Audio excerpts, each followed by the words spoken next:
नमस्कार सबैजनालाई। म यहाँ चाहिँ पाइथनमा एउटा प्रोग्राम लेख्न गइरहेको छु। त्यो प्रोग्राममा के भनेको छ भने write a Python functions that accept a string as an argument and return the number of values present in the string. The string should be input by user. त्यसको लागि मैले यो क्वेसन छ, त्यसको लागि मैले यहाँ ह्याज युज गरेर यसमा इन्स्ट्रक्सन्स दिएको छु कि to input a string and count the total numbers of values.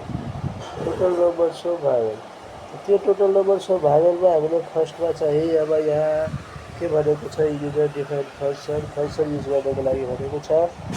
त्यसको लागि डिफ युज गरेको छ। यहाँ डिइएफ डिफ भनेको चाहिँ स्टेटमेन्ट हो जसले चाहिँ फंक्सनलाई डिफाइन गर्ने काम गर्छ। र त्यस पछाडि यहाँ प्रोग्रामिङको नाम छ काउन्ट भ्यावेल। त्यसको लागि मैले यहाँ काउन्ट भ्यावेल लेखिदिएको छु र पोस्टमा टेक्स्ट लेखिदिएको छु। टेक्स्ट भनेको स्ट्रिङ हो। टेक्स्टको ठाउँमा स्ट्रिङ राख्दा पनि हुन्छ, अरू भेरिएबल राख्दा पनि हुन्छ। त्यो भनेको प्यारामिटर हो।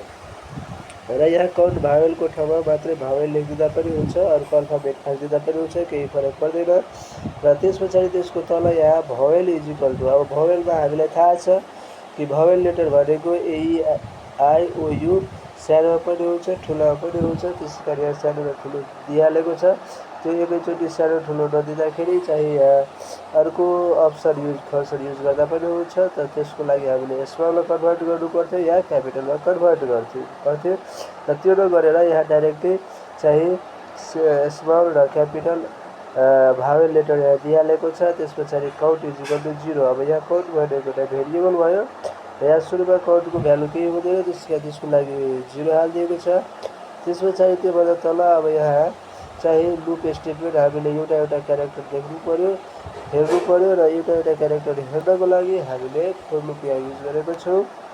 र 4 छ। अनि त्यसपछि सिएच छ। सिएच भनेको क्यारेक्टर हो। अब सिएचको ठाउँमा अर्को भेरिएबल राख्दा पनि हुन्छ, जस्तै आइजे राख्दा पनि हुन्छ। त्यस पछाडि इन टेक्स्ट, अब टेक्स्ट भनेको माथि जुन प्यारामिटर दिएको छ त्यो टेक्स्ट हाल्यो। टेक्स्टमा सिएचले एउटा गरी हेर्छ। अनि त्यसको तल अप्सन छ इफ सिएच इन भ्यावेल्स। अब सिएच यदि भ्यावेल अन्तर्गत मेल गर्छ, यानि कि यो कन्डिसन ठिक हुन्छ भने count plus is equal to 1, यानि कि काउन्टमा 1 जोडिन्छ। यदि यो चाहिँ मिल्दैन भने यो जोडिँदैन।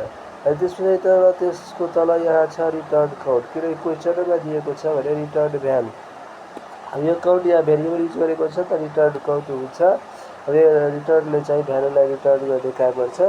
त्यस पछाडि त्यसको तल चाहिँ अब हामीले के गरेको पर्छ भने अब यहाँ एउटा भेरिएबल यस लिएको छु र S is equal to input enter string. अब युजरको इच्छाअनुसार चाहिँ स्ट्रिङ हाल्नुपर्छ। र त्यसको लागि हामीले इनपुट युज गरेर स्ट्रिङ इन्टर स्ट्रिङ चाहिँ हाल्नुपर्छ।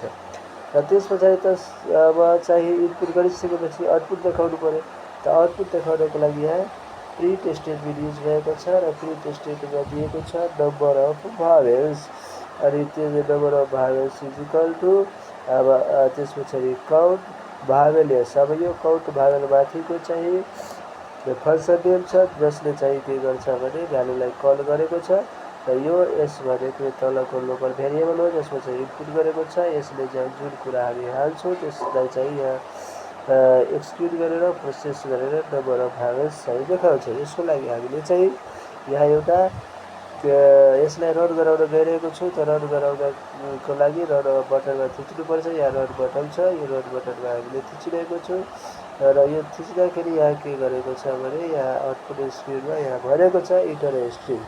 अब मैले यहाँ स्ट्रिङ हालेँ, जस्तै यहाँ मैले यहाँ बिर्चैया हाल्नु होला, बिर्चैया। अब बिर्चैयामा कतिवटा भ्यावेल छ त्यो इन्टर थिचेपछि देखाउँछ। जस्तै यहाँ बिर्चैयामा 4 वटा भ्यावेल छ, त यो एन्सर देखायो 4 वटा। बस आजको लागि